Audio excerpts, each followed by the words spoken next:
Welcome to ஜிஜிஸ் kitchen. இன்றைக்கி நம்ம பிரண்டை துவையல் செய்ய போகிறோம். அதுக்கு எங்கள் வீட்லேயே பிரண்டை இருக்குது, வாங்க பறிக்கலாம். பிரண்டையை பறிச்சாச்சு, எப்படி க்ளீன் பண்ணுறது பார்க்கலாங்களா? பிரண்டை இப்படி எடுத்துகிட்டு நாலா பக்கம் நார் மாதிரி வரும், அதெல்லாம் எடுத்துகிட்டு எல்லாத்தையும் அப்படியே சுத்தம் பண்ணிக்கிறோம். சுத்தம் பண்ணிவிட்டு அப்புறம் ஒரு அலசிட்டு நான் உங்கள்கிட்ட காட்டுறேன். பிரண்டையை நார் எடுத்து க்ளீன் பண்ணி வெட்டி வச்சுருக்கேன்.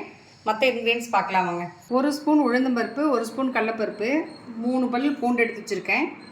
ஒரு சின்ன நெல்லிக்காய் அளவுக்கு புளி எடுத்து வச்சுருக்கேன். ஒரு கையளவுக்கு சின்ன வெங்காயம், 5 டேபிள் ஸ்பூன் தேங்காய், ஒரு 7 வரமிளகாய், தேவையான அளவு உப்பு. இப்போ பிரண்டையை வதக்கலாம் வாங்க. இப்போ எண்ணெய் காஞ்சிருச்சு, பிரண்டையை போட்டுடலாம். 10 நிமிஷமாக மிதமான தீயில் நல்லா வதங்கிடுச்சு. இப்படி நல்லா வதக்கிக்கணும். ஏன்னு கேட்டிங்கன்னா இல்லைன்னா வாய் முக்கியம், அதுக்காக தான் நல்லா வதக்கணும்னு சொல்லுவாங்க. இதை மாற்றி வச்சுட்டு மற்ற பொருட்களை வறுக்கலாம் வாங்க.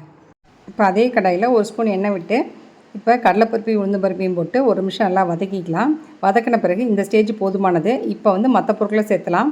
இப்போ பூண்டு, புளி, வரமிளகாய், வெங்காயம் இதெல்லாம் போட்டு நல்லா வதக்கிக்கலாம். இப்போ வதங்கின ஸ்டேஜ் போதும். இப்போ தேங்காயும் சேர்த்திட்டு ஒரு வதக்கிட்டு அப்புறம் உப்பையும் சேர்த்திட்டு ஸ்டவ் ஆஃப் பண்ணிவிட்டு ரெண்டையும் ஒன்றா போட்டு அரைச்சிட்டு வந்துடலாம். சட்னி அரைச்சிட்டு வந்துட்டேன், தாளிப்பு மட்டும் கொடுத்துருக்குறேன்.